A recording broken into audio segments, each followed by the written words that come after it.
Quand nos horloges internes se croisent dans le couple. Chronotype et complicité. C'est le sujet de ce 61e épisode du podcast Les chemins du couple. Bienvenue sur le podcast Les chemins du couple.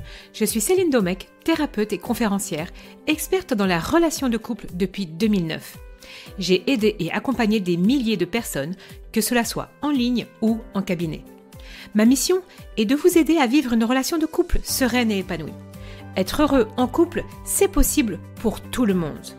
Donc si vous cherchez à améliorer votre relation amoureuse, vous êtes au bon endroit. Mon objectif dans ce podcast est de vous apporter un nouveau regard sur la relation amoureuse, plus de connaissances, d'informations et surtout des conseils. Ce podcast hebdomadaire sera un soutien pour transformer vos difficultés en opportunités de vivre la relation amoureuse que vous méritez. Je vous souhaite de passer un très bon moment. Démarrons ensemble ce nouvel épisode.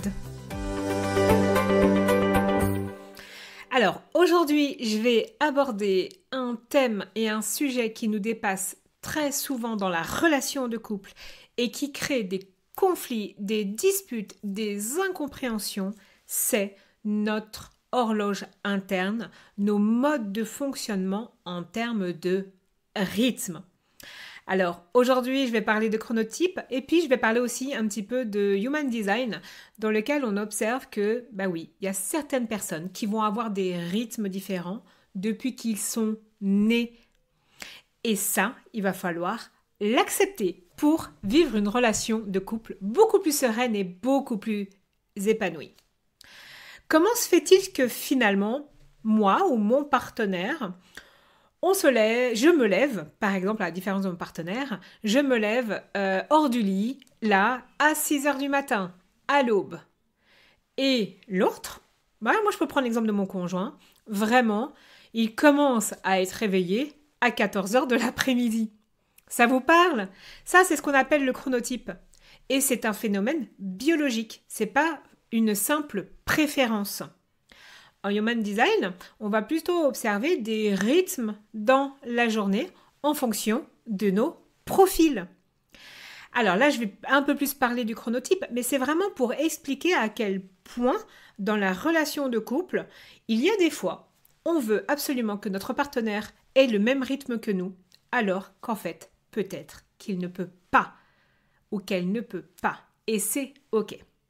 Donc le chronotype, c'est quoi? C'est cette préférence pour un moment de la journée où notre énergie et notre concentration culminent. On a des horloges circadiennes qui sont pilotées par la sécrétion de mélatonine et d'autres hormones. Et en fait, ça dessine un vrai profil biologique. Matinal pour 20 à 30% d'entre nous, intermédiaire pour la majorité, autour de 50 à 60%, et 15 à 25% de la population serait plus nocturne. Alors ça, c'est le chronotype, c'est ce qu'on a observé. Et puis ce qui serait intéressant, c'est le jour où on arrivera à faire des recherches avec notre profil dans Human Design, quel type on est. Très intéressant. Mais en fait, tous ces chiffres ne sont pas anecdotiques. En fait, ils prédisent qu'on a à avoir des pics de vigilance, notre capacité à gérer le stress et également la qualité de notre sommeil. Donc par exemple, si on prend un couple, un couple A, pendant 4 semaines, chacun va noter son niveau d'énergie. Toutes les 2 heures. Une personne de type matinal va être en pic entre 7h et 9h. L'autre, ça sera plus dans l'après-midi, 15-17h. Et puis après, il va y avoir des creux. Et en fait, cette explication, là, je vous explique déjà comment vous pouvez faire, c'est pas là pour dire « Ah, mais fais comme moi », mais juste à un moment donné pour prendre du recul sur votre relation de couple et de dire « Waouh, ok, je ne fonctionne pas comme toi, tu ne fonctionnes pas comme moi ». On a des pics d'énergie qui sont vraiment différents. Ça devient objectif, ce n'est plus subjectif. Et du coup, ce n'est pas d'aller chercher la critique, mais c'est juste pour mieux comprendre et sortir du non-jugement. Donc par exemple, vous pouvez faire cet exercice et voir un petit peu. Où est-ce que vous vous retrouvez? Où est-ce que vous divergez? En fait, à un moment donné, c'est comprendre qu'on n'a pas tous le même rythme. Et je suis désolée, mais si en plus vous êtes parent, vouloir imposer votre rythme de parent à nos enfants, c'est aussi inculquer que tout le monde doit rentrer dans les cases. Et oui, et c'est là où c'est compliqué entre mettre des cadres, mettre des règles, et puis aussi respecter le rythme de chacun. Et donc en fait, vous allez peut-être comprendre que vous êtes très pressé à certains moments par rapport à l'autre. L'autre va être plus lent par rapport à vous. Et là peuvent émerger vraiment les critiques dans la relation de couple. Et bien évidemment, même si vous êtes parent envers vos enfants. Donc, il va falloir apprendre à vous poser un petit peu des questions par rapport à ça. Comment on fonctionne vraiment? Et c'est là où vous allez pouvoir poser une pierre différente sur une compréhension mutuelle beaucoup plus apaisée. Vous n'allez pas chercher à résoudre dans l'immédiat, vous n'allez pas chercher à conseiller, juste voir et reconnaître. Alors, pourquoi ça crée des tensions finalement que vos horloges biologiques internes ne se battent pas au même rythme? Et oui, parce qu'en fait, on va avoir chacun une courbe d'énergie, la vôtre, celle de vos partenaires. On va observer surtout ce qu'il se passe quand elles ne se superposent pas. C'est là souvent qu'on va observer des frictions quotidiennes. Sur le plan biologique, un pic de vigilance mal synchronisé peut entraîner 3 phénomènes majeurs. D'abord, un pic d'irritabilité, c'est-à-dire que lorsque votre niveau d'énergie est au plus bas, votre seuil de tolérance chute et vous allez percevoir plus vivement tous les stimulus extérieurs. Encore plus amplifié si vous êtes hautement sensible, hypersensible. Il va y avoir aussi des difficultés de communication. Un même message, tiens, et si on discutait là maintenant, risque d'être perçu très différemment si vous êtes en phase d'activation, pic d'énergie ou si vous êtes en phase de repos. Et puis même les ruminations, si vous êtes hypersensible, la fatigue s'associe au découragement pour amplifier les contrariétés, même les plus légères. Et donc ça, c'est important de comprendre vraiment, de prendre du recul, si en plus vous êtes hypersensible, que tout ça va jouer dans votre dynamique de couple.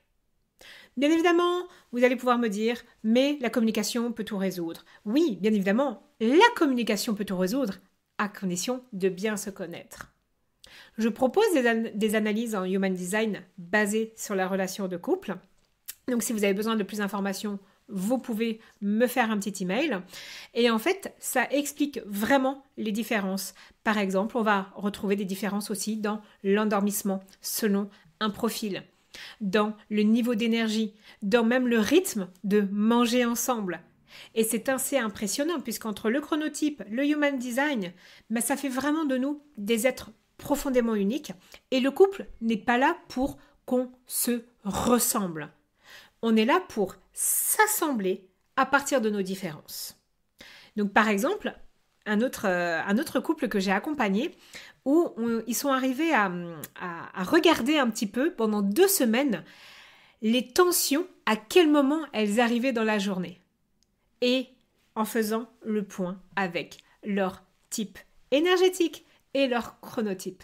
C'était impressionnant parce qu'on arrivait à identifier, à analyser, à prendre du recul sur l'émergence des problèmes. Et en fait, du coup, ce n'est même plus parfois le sujet du désaccord qui est le plus important, mais c'est l'état dans lequel je suis. Alors, il y a l'état émotionnel, puis maintenant, on parle de l'état énergétique, finalement, dans cet instant-là. Et du coup, c'est intéressant de faire des expériences à 2, ou voire même seul, c'est-à-dire que même si votre partenaire n'est pas dans une démarche d'accompagnement sur le couple ou de thérapie de couple, ok, faites-le déjà vous. Vous pouvez déjà amorcer peut-être des changements par rapport à ça et de confronter un petit peu ce que vous observez au niveau des niveaux d'énergie enregistrés. Et ça, c'est très intéressant. Et du coup, c'est important de se poser la question, qu'est-ce qui vous irrite vraiment quand vous êtes fatigué ? Quels sont les signaux aussi que vous avez au niveau de votre corps. Le corps est un merveilleux outil aussi pour une meilleure compréhension de soi. Et du coup, qu'est-ce qui va se passer? C'est que en prenant du recul sur tout ça, vous allez passer d'une vision confuse, de la contrariété, à plutôt de la compréhension des mécanismes, de vos mécanismes individuels et mécanismes finalement de couple.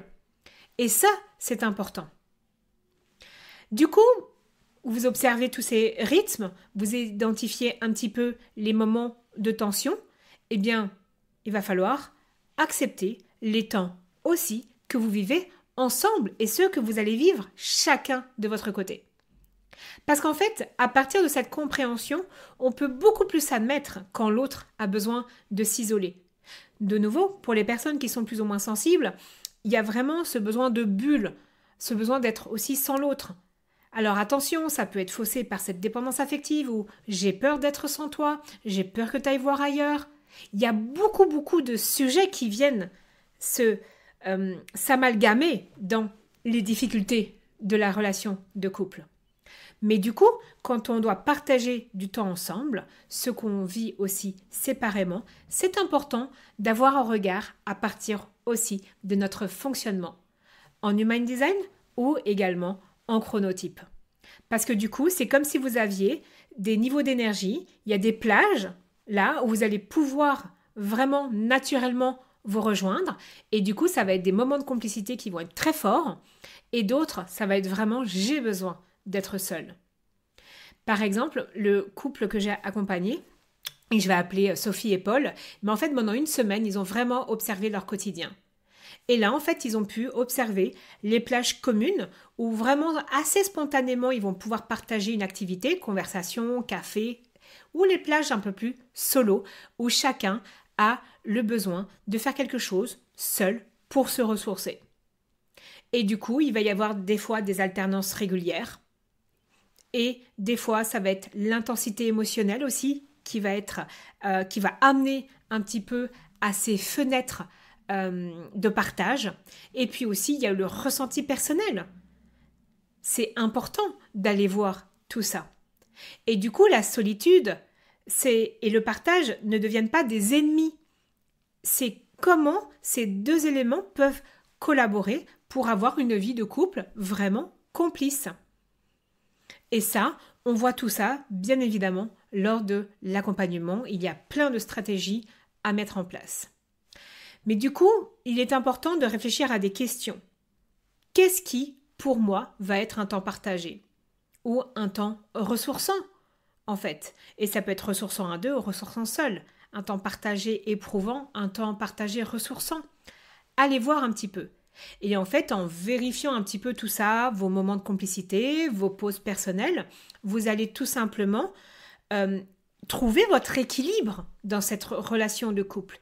Et c'est pour ça qu'il ne peut pas y avoir de formule toute prête en disant il faut que tous les couples aient un moment à deux une fois par mois. Ben non, d'autres personnes, ça sera 15 minutes tous les jours. D'autres, ça sera 1 heure par semaine. En fait, chaque couple est unique parce qu'en fait, tout simplement, nous sommes tous uniques.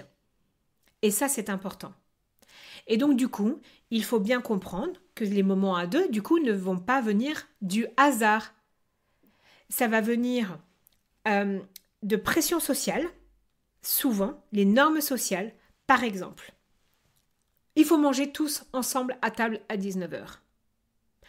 Le week-end, ok, le brunch dominical.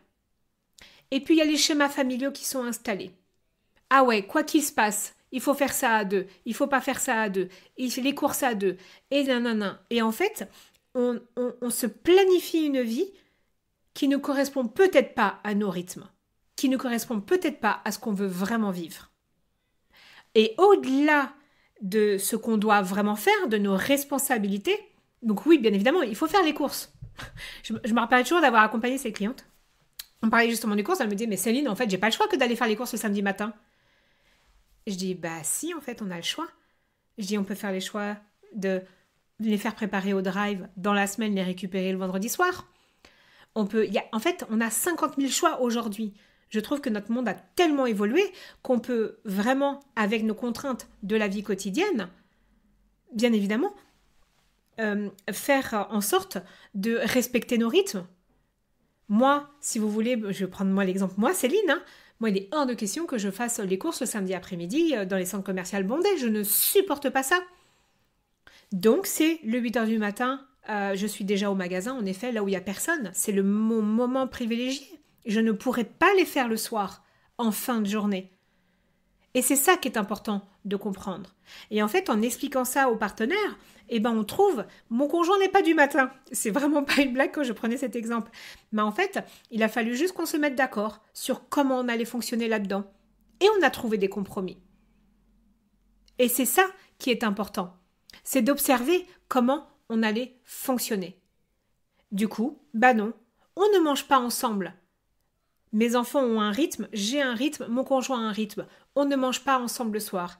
Et en fait, c'est là qu'il faut déconstruire les moments à deux qui sont faits de normes sociales, de croyances culturelles. C'est pas là où en fait on passe du temps en famille. C'est pas quand chacun, où il y en a un ou deux qui font la tête parce qu'il n'a pas faim, parce qu'il doit se forcer à manger. C'est pas un moment agréable. Moi en tout cas, ce n'est pas ça qu'il faut aller chercher. Il faut aller chercher des moments où on se retrouve tous en plaisir dans le couple, où c'est sain. Et c'est ça qui est le plus important. Et du coup, regardez aussi ce qui est transmis des schémas de génération en génération. Il faut aller voir un tel le dimanche midi, il faut aller faire un tel le samedi après-midi, il faut aller faire ça, et puis c'est comme ça. Et puis, en fait, c'est là où on se perd dans nos propres rythmes. Et c'est ça qui est important. Parce que quand on comprend le décalage qu'il peut y avoir entre ce qui est imposé par la famille, les croyances, la culture, et ce que je ressens vraiment, il y a une réalité très surprenante. Parce qu'en fait, c'est pas les vrais moments qu'on croit là où on se rejoint qui vont être remplis de cette complicité. Mais bien justement des moments où ah mince, tiens, je pensais pas que j'allais vraiment être encore mieux avec toi. Bah justement, pas avant de me coucher, pas pour manger, mais peut-être dans un entre-deux. Et c'est là où on n'est plus, en fait, finalement, dans une routine, on est dans le respect de chacun et dans le rythme adapté. Et là, la connexion peut être très forte dans le couple. Et en fait, tout ça, hein, c'est vraiment, en psychologie sociale, c'est adhérer à des normes, à que tout le monde ait des expériences qui se ressemblent. Et en fait, non, vous avez le droit d'en sortir pour vivre une relation de couple à votre image, à votre ressenti, à votre rythme. Et ça, c'est hyper important. Et c'est vrai que du coup, quand il y en a un des deux dans le couple qui vient avec « Ah ouais, mais moi, on m'a toujours appris à faire comme ça, je viens comme ça », on devient rigide. Et là, c'est important de pouvoir aller travailler cette rigidité parce qu'en fait, on sort de l'écoute de soi-même. Et c'est là où on va être aussi plus adaptatif à ce qui va se passer dans la vie. Et donc, du coup, les rendez-vous imposés qui vont répondre à cette injection sociale, à un souvenir d'enfance, plutôt qu'à des vrais rythmes biologiques ou des vrais rythmes aussi émotionnels. Ce que je vis là maintenant va venir impacter aussi mon état pour un dîner ou autre. Et bien du coup, ça va créer une synchronicité beaucoup plus spontanée. Et c'est ça qui est important d'aller observer aujourd'hui. C'est d'aller voir tout ce qui se joue dans nos rythmes, dans le couple moderne. Parce qu'en fait, le couple d'avant n'est plus du tout le couple d'aujourd'hui. Et ça ne veut pas dire qu'on doit de nouveau être chacun sur son téléphone. C'est pas le message que je suis en train de faire passer. Ce que je suis en train de faire passer, c'est justement qu'il faut apprendre à vraiment se connaître pour pouvoir vivre une relation de couple beaucoup plus épanouie. Et c'est là où on va créer de la stabilité. On va créer, pour écouter les épisodes aussi précédents, de la complicité, de la compassion. Parce qu'en fait, tu as ce rythme, j'ai ce rythme. Et en fait, on peut en faire une force. Donc, aujourd'hui, je vous invite vraiment à parcourir tout ça, à regarder vraiment factuellement votre rythme, votre relation, comment noter, comprendre, tout simplement, parce que c'est vraiment en mettant la lumière sur vos modes de fonctionnement, sur vos croyances, les trucs sociaux que vous avez mis en place, que vous allez pouvoir prendre du recul sur votre vie de couple et du coup, ok, peut-être vous ouvrir la porte à fonctionner différemment. Et donc, si jamais vous avez besoin d'être accompagné, vous pouvez vraiment prendre rendez-vous avec un appel avec moi ou mon équipe pour voir comment on peut aménager tout ça. Et j'ai envie de vous poser une question. Ok, est-ce que ça vous a apporté une prise de conscience? Là, cette notion de rythme différent. Dans les prochains épisodes, on continuera de toute façon à parler de le couple et de toute sa spécificité. On se retrouve très bientôt. Si vous aimez mon podcast, pensez à vous abonner et également à donner votre avis et mettre des étoiles. Puis, si vous désirez recevoir encore plus de contenu de qualité pour être plus heureux, plus heureuse, jour après jour dans votre relation, alors rejoignez ma newsletter sur mon site internet www.celinedomecq.com ou dans le lien que vous trouverez dans le descriptif de cet épisode. À très bientôt!